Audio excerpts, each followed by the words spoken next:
Ils seraient nombreux, les membres du gouvernement à être sur des charbons ardents. À mesure que la rumeur d'un remaniement ministériel imminent se fait persistante dans la cité. En attendant que le locataire du palais Mohamed V ne passe à l'action, on sent des signes de nervosité dans les rangs de l'appareil d'État.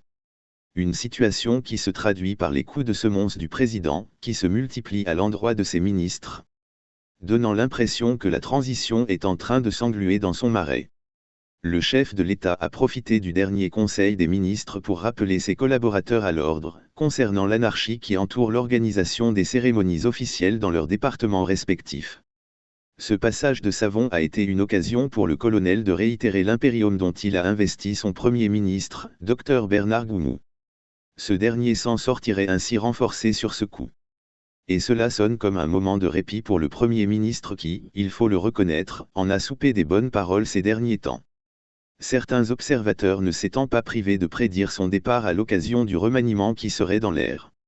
Au profit d'un nouveau chef de gouvernement issu de l'aile dure de la junte, à défaut d'une ouverture en faveur d'un profil politique issu des forces vives.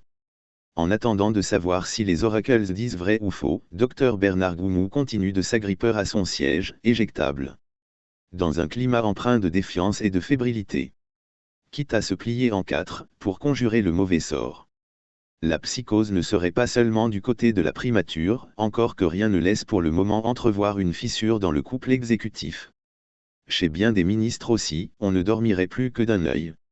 De peur sans doute de se voir éjecté de l'appareil, si jamais les rumeurs du remaniement venaient à se concrétiser.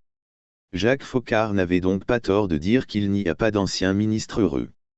Au-delà de ces querelles de positionnement propres à tout gouvernement, c'est surtout la guerre larvée entre les faucons et les colombes autour du chronogramme de transition, qu'il faudrait désormais craindre.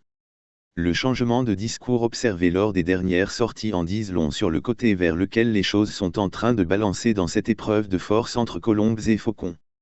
Les premiers, qui seraient partisans du respect strict du chronogramme de 24 mois, défini d'un commun accord avec la CEDEAO, seraient face à l'adversité des faucons.